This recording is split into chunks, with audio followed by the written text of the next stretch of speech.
George's Marvellous Medicine by Roald Dahl, Chapters 2 and 3. George sat himself down at the table in the kitchen.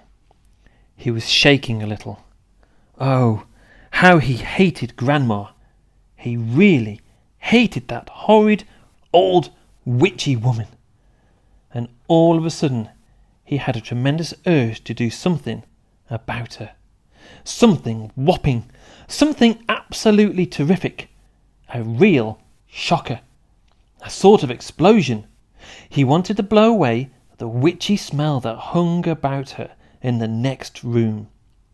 He may have only been 8 years old, but he was a brave little boy. He was ready to take on this old woman. "I'm not going to be afraid of her," he said softly to himself, but he was frightened, and that's why he wanted suddenly to explode her away. Well, not quite away, but he did want to shake the old woman up a bit. Very well then, what should it be? This whopping, terrific, exploding shocker for Grandma. He would have liked to put a firework banger under her chair, but he didn't have one. He would have liked to put a long green snake down the back of her dress, but he didn't have a long green snake. He would like to put 6 big black rats in the room with her and lock the door, but he didn't have 6 big black rats. As George sat there pondering this interesting problem, his eye fell upon the bottle of Grandma's brown medicine standing on the sideboard. Ugh, rotten stuff it seemed to be. 4 times a day, a large spoonful of it was shovelled into her mouth, and it didn't do her the slightest bit of good. She was just as horrid after she'd had it as she'd been before. The whole point of medicine, surely, was to make a person better. If it didn't do that, then it was quite useless. So ho! Thought George suddenly. Aha! Ho hum! I know exactly what I'll do. I shall make her a new medicine, one that is so strong and so fierce and so fantastic, it will be either cure her completely or blow the top of her head. I'll make her a magic medicine, a medicine no doctor in the world has ever made before. George looked at the kitchen clock. It said 10:05. There was nearly an hour left before Grandma's next dose was due at 11. "Here we go then," cried George, jumping up from the table. "A magic medicine it shall be. So give me a bug and a jumping flea, give me 2 snails and lizards 3, and a slimy squiggler from the sea, and the poisonous sting of a bumblebee, and the juice from the fruit of a jujube tree, and the powdered bone of a wombat's knee, and 100 other things as well, each with a rather nasty smell. I'll stir them up, I'll boil them long, a mixture tough, a mixture strong, and then, hey-ho, and down it goes. A nice big spoonful. Hold your nose. Just gulp it down and have no fear. How'd you like it, Granny dear? Will she go pop? Will she explode? Will she go flying down the road? Will she go poof in a puff of smoke? Start fizzing like a can of Coke? Who knows? Not I. Let's wait and see. I'm glad it's neither you nor me. Oh, Grandma, if you only knew what I have got in store for you." George took an enormous hot saucepan out of the cupboard and placed it on the kitchen table. "George!" came the shrill voice from the next room. "What are you doing?" "Nothing, Grandma," he called out. "You needn't think I can't hear you just because you closed the door. You're rattling the saucepans." "I'm just tidying the kitchen, Grandma." Then there was silence. George had absolutely no doubts whatsoever about how he was going to make his famous medicine. He wasn't going to fool about wondering whether to put in a little bit of this or a little bit of that. Quite simply, he was going to put in everything he could find. There would be no messing about, no hesitating, no wondering whether a particular thing would knock the old girl sideways or not. The rule would be this: whatever he saw, if it was runny, or powdery, or gooey, in it went. Nobody had ever made a medicine like that before.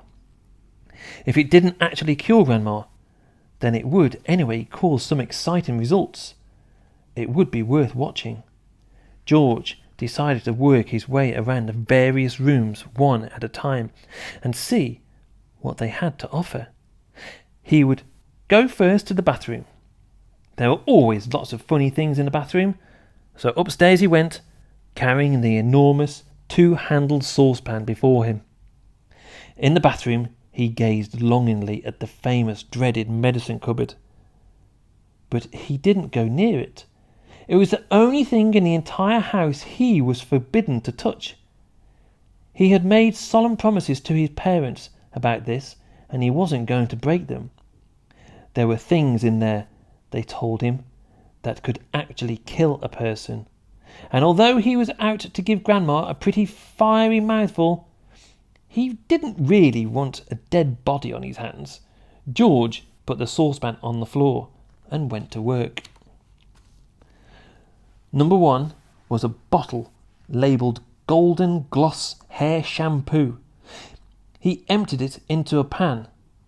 That ought to wash her tummy nice and clean, he said. He took a full tube of toothpaste and squeezed out the whole lot of it in one long worm.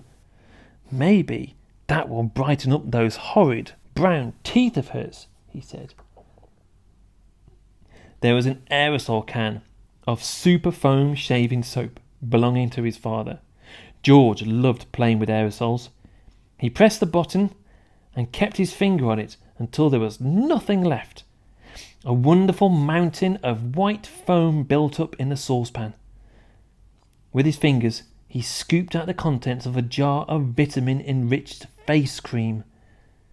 In went a small bottle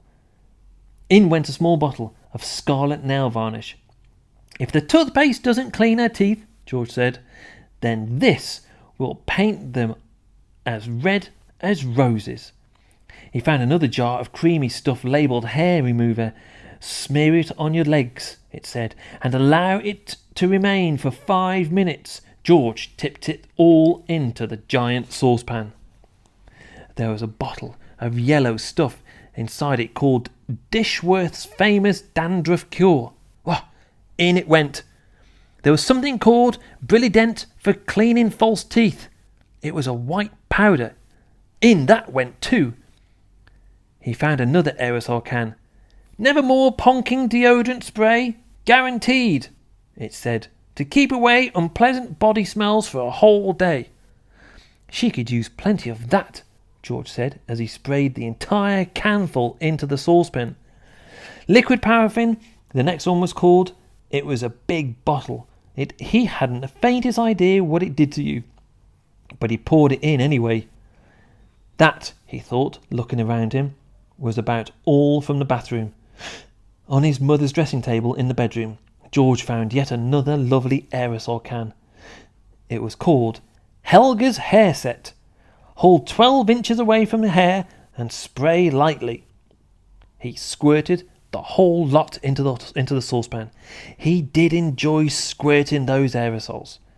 There was a bottle of perfume called Flowers of Turnips. It smelled of old cheese. In it went. And in, too, went a large round box of powder. It was called Pink Plaster. There was a powder puff on top, and he threw that in as well, just for luck. He found a couple of lipsticks. He pulled the greasy red things out of their little cases and added them to the mixture.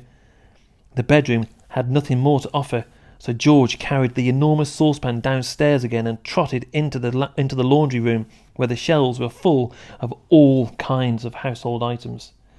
The first one he took down was a large box of super white for automatic washing machines. Dirt, it said, will disappear like magic. George didn't know whether Grandma was automatic or not, but she was certainly a dirty old woman. So she'd better have it all, he said, tipping in the whole boxful. Then there was a big tin of Waxwell floor polish. It removes filth and foul messes from your floor and leaves everything shiny bright, it said. George scooped the orange-coloured waxy stuff out of the tin and plonked it in the pan. There was a round cardboard carton called flea powder for dogs. Keep well away from the dog food, it said, because this powder, if eaten, will make the dog explode.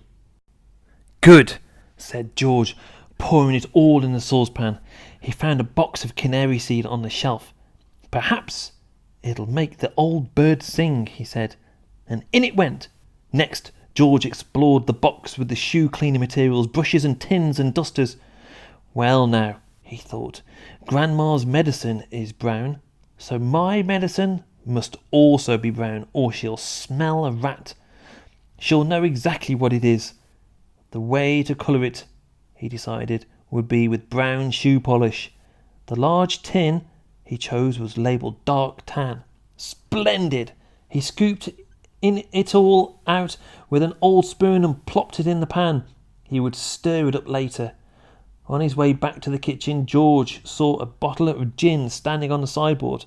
Grandma was very fond of gin. She was allowed to have a small nip of it in the evening.